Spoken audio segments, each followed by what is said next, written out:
Bom, sobre este assunto, nós vamos conversar agora com o Gessner Oliveira, que foi presidente da Sabesp, a Companhia de Saneamento e Abastecimento de Água do Estado de São Paulo, foi presidente do CAD também, o Conselho Administrativo de Defesa Econômica, um dos principais especialistas em saneamento básico no país.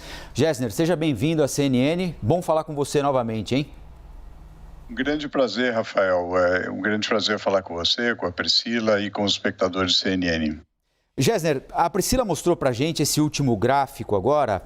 Entre a crise de 2001 e essa de 21, 20 anos se passaram, nós conseguimos manobrar melhor a nossa dependência das hidrelétricas, né? Temos uma matriz energética um pouco mais diversificada, mas é a pior estiagem em quase um século. Nós vamos passar por essa sem racionamento de energia e sem apagão ou não, Gessner? Olha, Rafael, é difícil fazer uma afirmação definitiva, mas eu acho que nós estamos diante de uma crise muito grave, né? A Priscila mostrou muito bem que a gente tem um pouco mais de flexibilidade na matriz, mas ainda é pouco. Nós precisaríamos ter mais, né? Certamente, como visão de médio e longo prazo, nós precisamos ter mais energia eólica, mais energia solar, e é preciso uma estratégia e um planejamento para que isso ocorra. Agora, a situação, como a gente viu, a relação entre oferta e demanda de energia hidrelétrica é uma situação assim, muito vulnerável. Portanto, é preciso efetivamente transmitir para a sociedade a gravidade da crise, preparar a sociedade, e quando a gente fala preparar a sociedade, significa, por exemplo, que as empresas precisam ter planos contingentes para enfrentar uma eventual falta de energia. As famílias precisam estar preparadas para esses aumentos que a gente vem observando, né, no nível 1, nível 2 da bandeira vermelha. Isso vai exigir uma redução de consumo.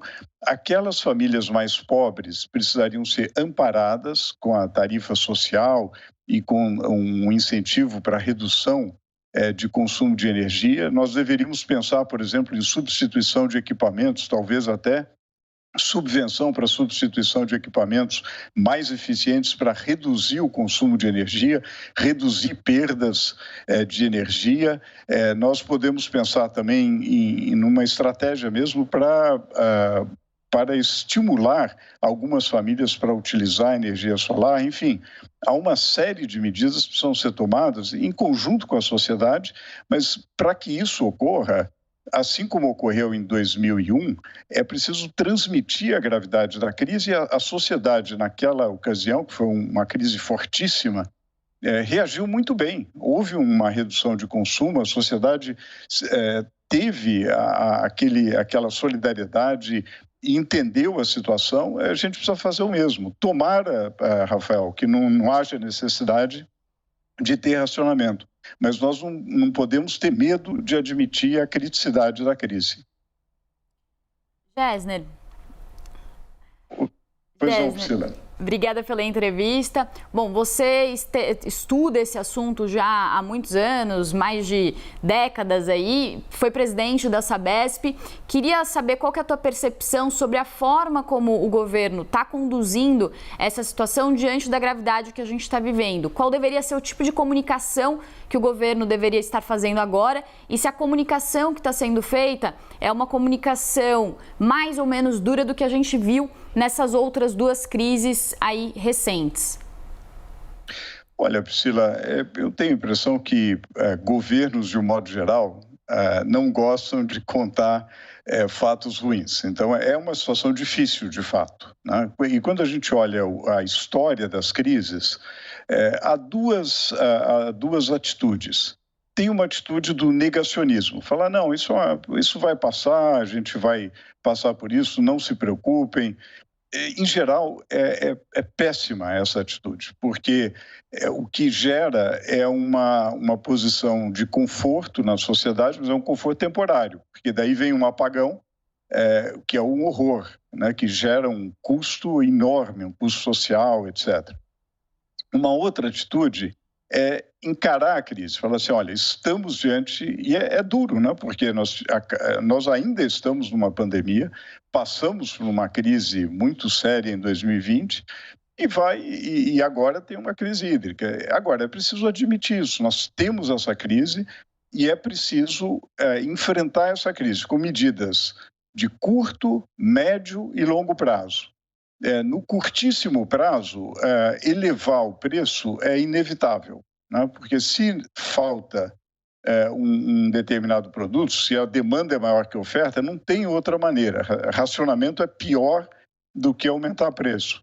Agora, como é preciso também proteger as famílias mais pobres, então olhar para aquelas para a tarifa social e ter um tratamento diferenciado, eventualmente um estímulo para a redução de consumo dessas famílias mais pobres, que atenue um pouco o impacto que a gente está vendo. Vocês chamaram atenção para o fato que a conta de energia subiu 20% nos últimos 12 meses e a inflação está por volta de 9% no índice oficial nos últimos 12 meses. Então, já é uma situação difícil, a conta já está muito salgada, mas infelizmente vai ficar elevado, daí proteger as famílias mais pobres. Depois, no médio prazo, há uma série de estratégias, como eu mencionei antes, de substituição de equipamentos, que pode reduzir perdas, pode mobilizar a sociedade em torno de redução de perdas.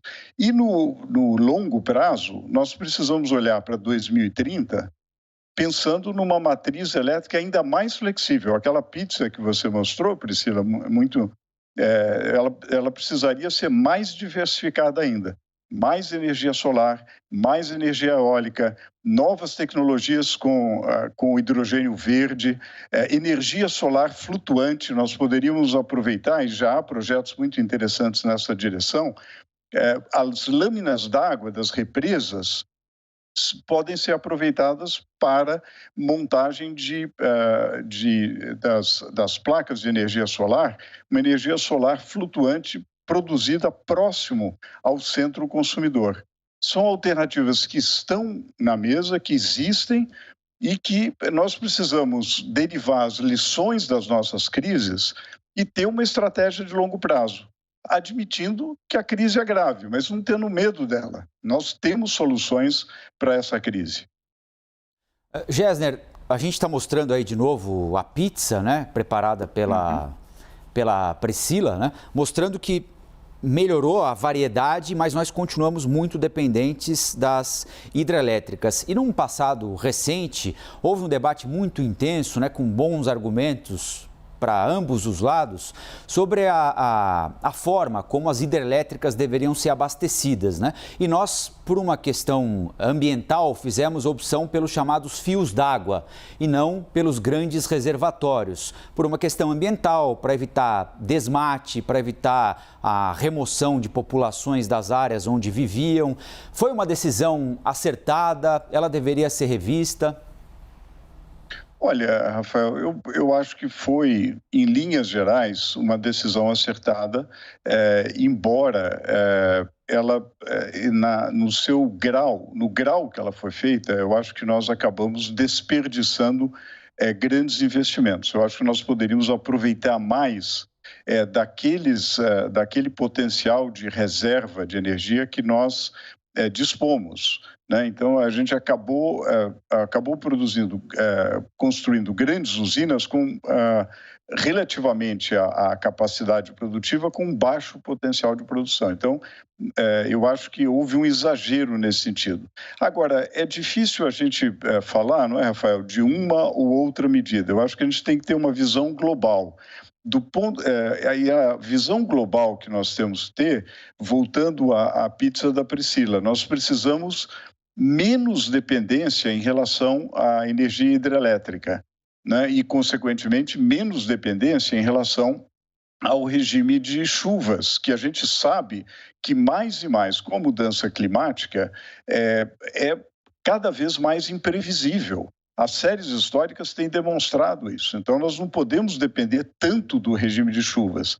A Priscila também mostrou ali uma fatia de energia térmica, que dá flexibilidade, é interessante, é uma oferta contínua, porém nós não podemos exagerar aí, porque também há um custo associado a isso. Então nós precisamos olhar no longo prazo, olhar para 2030, olhar para 2050, como que nós queremos essa matriz em 2031, por exemplo. Eu diria que nós queremos menos dessa faixa azul e nós queremos bem mais de energia solar e bem mais de energia eólica, algo como 30% somadas as duas fontes.